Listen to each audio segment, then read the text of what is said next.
और आभारी हूँ आप सब लोगों का। आप सब लोग कल की सूचना पे आ गए। मैं चूँकि बाहर से आया था, लेकिन आप लोगों ने इतना सहयोग किया और वेट भी किया, उसके लिए माफ़ी चाहता हूँ। 5 मिनट का थोड़ा डिले हुआ हमारी प्रेस कॉन्फ्रेंस में। मैं बाहर से हूँ, चूँकि मेरे पास रास्तों की जानकारी ज़्यादा नहीं है, तो इसके लिए आप लोग क्षमा भी करेंगे। देखिए, जैसा कि आप लोग को ज्ञात है कि हम लोग का नॉमिनेशन हुआ था। हिमाचल प्रदेश युवा कांग्रेस की इकाइयाँ भंग हो गई थी, फिर फ्रेश नॉमिनेशन मंगाए गए थे। तो नॉमिनेशन में जो हमने किया था वो block level, assembly level, district में 2 कमेटी, प्रेसिडेंट और जनरल सेक्रेटरी की, और स्टेट में 2 कमेटियाँ प्रेसिडेंट और जनरल सेक्रेटरी के लिए नॉमिनेशन बुलाए थे। और नॉमिनेशन के आधार पे स्क्रूटनी हुई और फाइनल नॉमिनेशन में जो कैंडिडेट्स आए हैं, अब वो लोग मेंबरशिप में जाएंगे। तो मेंबरशिप भी हमारी डिजिटलाइज है, विथ IYC ऐप के माध्यम से मेंबरशिप होगी। आज सुबह 9 बजे से शुरू हो गई है। विथ IYC ऐप पर वो मेंबरशिप कर सकते हैं। 18 से 35 साल का युवा मेंबर बनेगा और वही वोट करेगा। और वोट करने की प्रक्रिया भी बहुत सरल है। आप जब मेंबर बन जाएंगे, उसके बाद उसका एक वोटिंग पैनल खुलेगा जिसमें 6 वोटिंग बैलेट होंगे ऑनलाइन, और आप उसके ऊपर वोटिंग कर सकते हैं। और ये प्रक्रिया 3 अक्टूबर 2024 तक शाम के 5 बजे तक चलेगी। इसमें जो फीस है वो 50 रुपये पर मेंबर है, और वो फीस आप पार्ट्स में भी और इकट्ठे भी जमा करा सकते हैं, और वो 4 अक्टूबर शाम के 5 बजे तक जमा करा सकते हैं। और मैं डिस्ट्रिक्ट कांगड़ा में जोन, आज जो ये प्रेस कॉन्फ्रेंस है, ये डिस्ट्रिक्ट कांगड़ा की प्रेस कॉन्फ्रेंस है। ये जो जोन है कांगड़ा जोन, ये 3 आपके डिस्ट्रिक्ट में है, जिसमें एक कांगड़ा प्रमुख है, उसके बाद चंबा प्रमुख है, उसके बाद लाहौल स्पीति है। 3 जिले इसमें आ रहे हैं।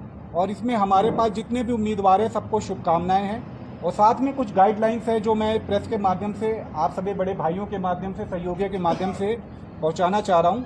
पहली सबसे प्रमुख गाइडलाइन ये है कि कोई भी सीनियर लीडर, MLA साहब हों, MP साहब हों, या CM साहब, या इस स्तर के, राज्य स्तर के कोई भी लीडरशिप कांग्रेस की इसमें डायरेक्ट इन्फ्लुएंस नहीं कर सकती है। उनका किसी भी पोस्टर पे या किसी भी उस पर डायरेक्ट वो नहीं है। वो उस लीडरशिप को ये रिक्वेस्ट की जा रही है कि वो पोस्टर्स पे या उम्मीदवारों के उसमें कहीं भी इस तरीके से इन्वॉल्वमेंट ना आए। दूसरी चीज़ ये है कि एजेंसी के माध्यम से कोई मेंबरशिप नहीं होगी, क्योंकि ये मेंबरशिप पूरी डिजिटलाइज है।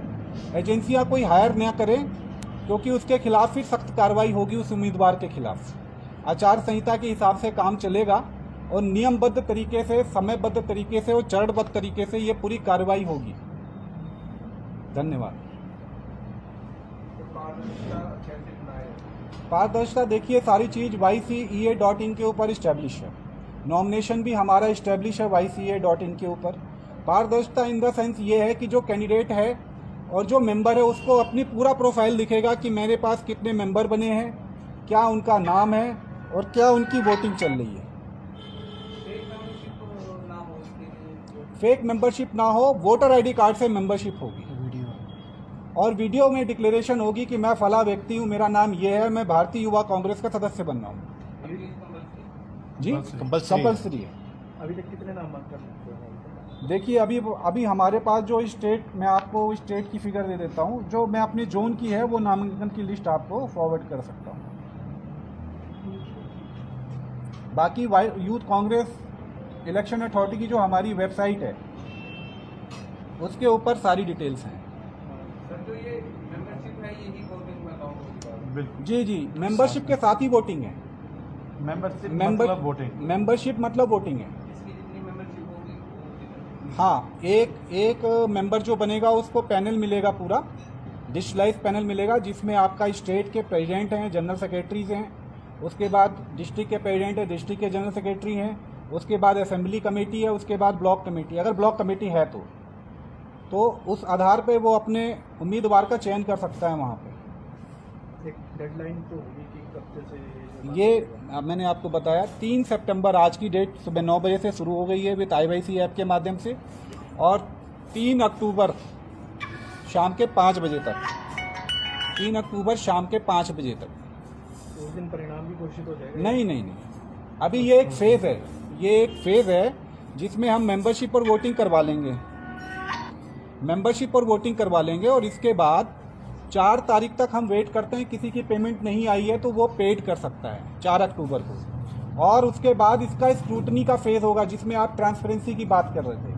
तो ट्रांसपेरेंसी में हम ये चेक करते हैं उस स्क्रूटनी में कि वोटर आईडी कार्ड लगाया नहीं लगाया है, और उसकी डेट ऑफ बर्थ 18 से 35 साल की है कि नहीं है। 18 से 35 साल का युवा ही बन सकता है। आप किसी की एज 36 साल होगी तो वो रिजेक्शन में जाएगा।